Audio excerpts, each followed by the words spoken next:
ఓం నమో వెంకటేశాయ. శ్రీ గురుభ్యో నమః. ఈరోజు కూడా మనం దశమ స్కంధం తాలూకు ఉపోద్ఘాతాన్ని కొద్దిగా చెప్పుకుందాం.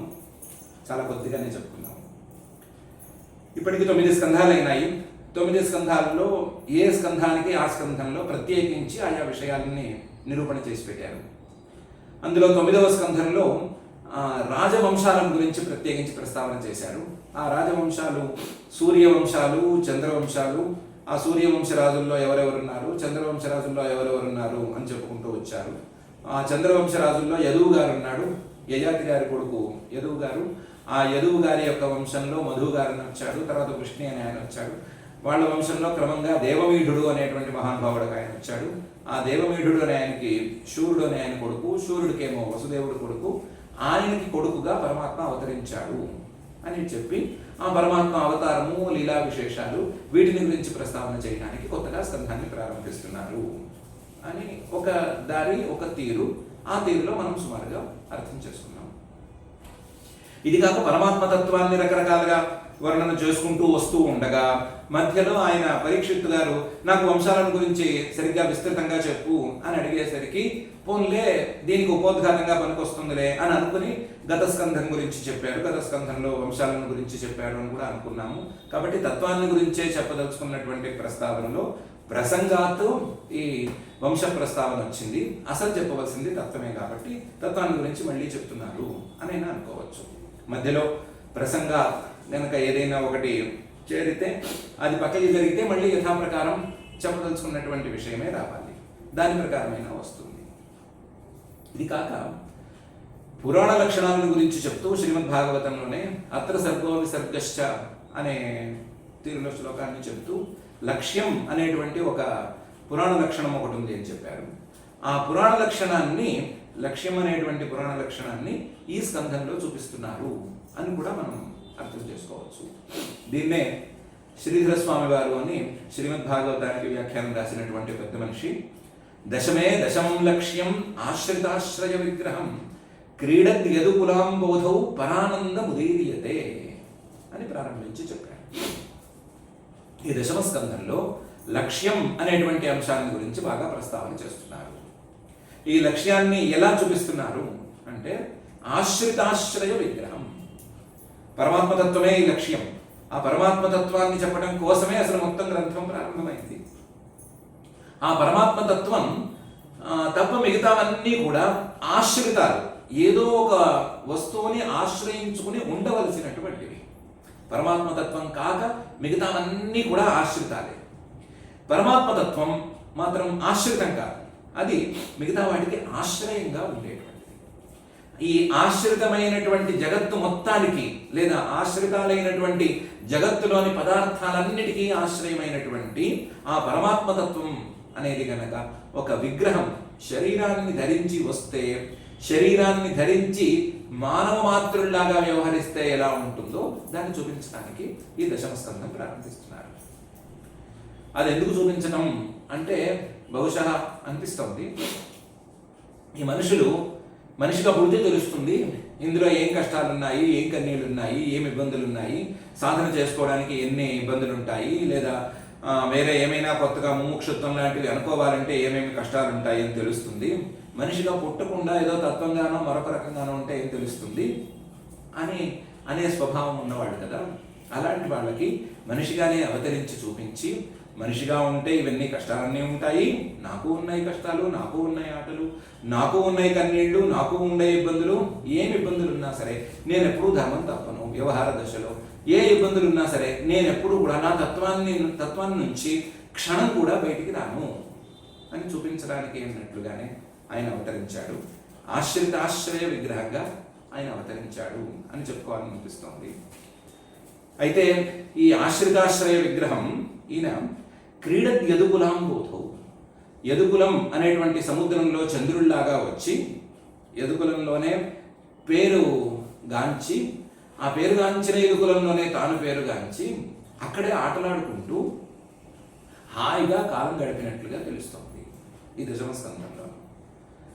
అయితే క్రీడత్ యదుకులాంబోధౌ అన్నంత మాత్రాన ఈయన యొక్క పరమానంద లక్షణం అనేది ఎక్కడికి పోలేదు. పరానందముదీర్యతే మిగతా పిల్లలు ఆటలాడుకుంటేనే వాళ్ళకు సంతోషం, ఆటలాడుకుని మాత్రమే వాడు సంతోషంగా ఉండగలరు అని ఉన్నట్లుగా ఈయనకేమీ ఆటలాడితేనే సంతోషం అనే మాట ఏమీ లేదు. ఆటలాడినా ఆటలు ఆడకపోయినా కష్టాలున్నా ఏమున్నా సరే ఈయన యొక్క పరమానంద స్వరూపం అనేది ఎప్పటికీ ప్రచ్యుతిని పొందలేదు, అప్రచ్యుత స్వభావంగా అలాగే ఉన్నాడు అనే విషయం ఉంది. అలాంటి క్రీడద్ యదుకులాంబోధౌ పరానందం, పరమానంద తత్వం, ఆ తత్వాన్ని గురించి ఈ సర్గలో ఈ దశమ స్కంధంలో ప్రస్తావన చేస్తున్నారు అని ఈ స్వామివారి శ్లోకం తాలూకు అర్థం. అయితే ఆయన ఆటలాడుకున్నది ఈ యాదవ కులంలో కాదు కదా, వసుదేవుడి ఇంట అవతరించాడు, పుట్టాడు అనకూడదన్నారు అనొద్దు పోని, కానీ వసుదేవుడి ఇంట అవతరించాడు, ఆడుకున్నదేమో నందుడి ఇంట కదా. నందుడు యదుకులంలోకి చేరేటువంటి వాడు అని ఇంతవరకు చెప్పలేదు కదా అనే ప్రశ్న రావచ్చు. అయితే ఒక కథనం ప్రకారం అయితే ఈ నందుడు కూడా యాదవ కులానికి చెందినవాడే. ఎలా అంటే మనం దేవమీఢుడి గురించి ప్రస్తావన చేసుకున్నాం కదా, ఆ దేవమీఢుడికి 2 భార్యలు. ఒక భార్య కొడుకు శూరుడు, ఆ శూరుడు కొడుకు వసుదేవుడు, వసుదేవుడికి పుత్రుడిగా అవతరించిన వాడు పరమాత్మ. అయితే మరొక భార్యకి పర్జన్యుడు అని ఆయన కొడుకున్నాడు. ఇది భాగవతంలో ఇక్కడ లేకపోయినా సరే వేరే చోట ఉంది. కాబట్టి పర్జన్యుడు అని ఇంకొక కొడుకు కూడా ఉన్నాడు దేవమీఢుడికి. ఆయన ఎలాగూ రాజు కాబట్టి ఆయనకి చాలా మంది భార్యలు ఉండటంలో ఏమీ ఆశ్చర్యం లేదు. ఆయనకి పర్జన్యుడు అని కొడుకుంటే ఆ భార్యకి ఇంకో భార్యకి పర్జన్యుడిని కొడుకుంటే ఆ పర్జన్యుడికి కొడుకు ఈ నందుడు. కాబట్టి వసుదేవుడికి తమ్ముడి వరస అవుతాడు. కాబట్టి యదుకులానికే చెందినవాడు అవుతాడు. అయితే యదుకులానికి చెందినవాడు అయినా సరే వసుదేవుడు రాజ్యంలో ఉన్నాడు, రాజు కాకపోయినా రాజుగానో రాజప్రతినిధిగానో రాజవంశానికి చెందినవాడిగానో రాజ్యంలో ఉన్నాడు. ఈయన మాత్రం రాజ్యంలో లేడు. ఈయన మథురలో లేకుండా ఈయన పక్కనే ఉండేటువంటి గోకులంలో బృందావనంలోనూ కాలక్షేపం చేశాడు. ఆయనకి ఇచ్చిన బాధ్యతలు అలాంటివి అని అనుకోవచ్చు.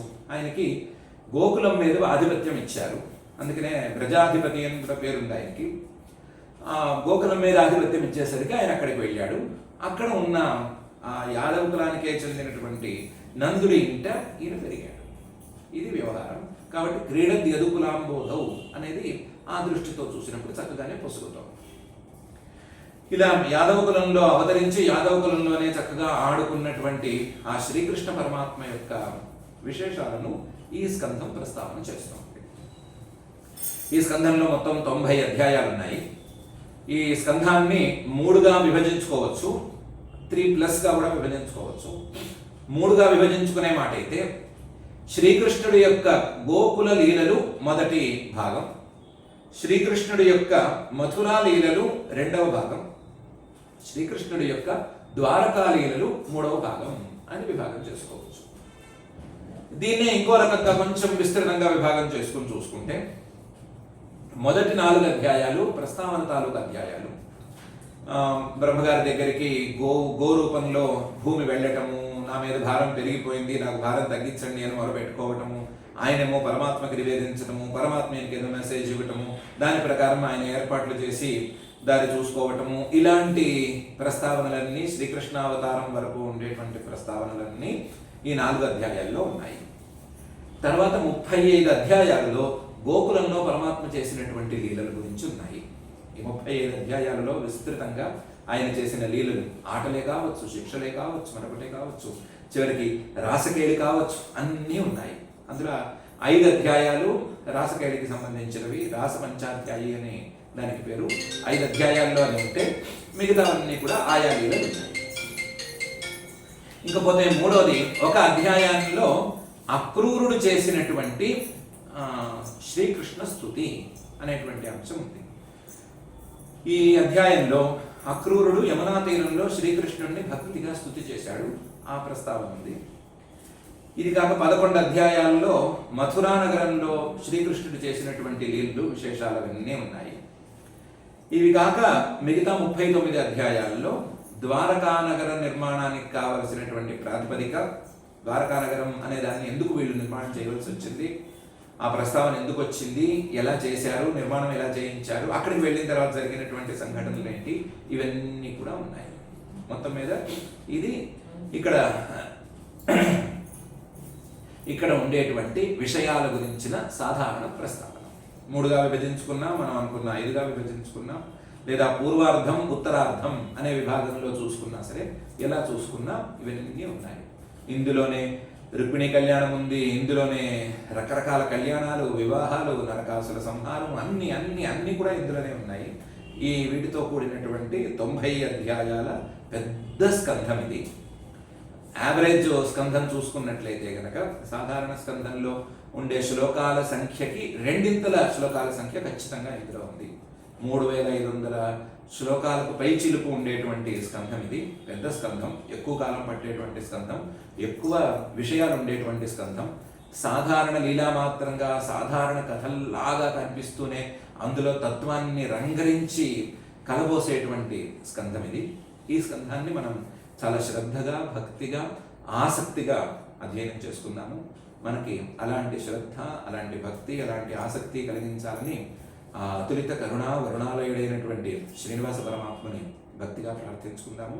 ఆ ప్రార్థనతో ఈ ఉపోద్ఘాతాన్ని ఇంతటితో విరమించుకుందాము. ఓం నమో వెంకటేశాయ.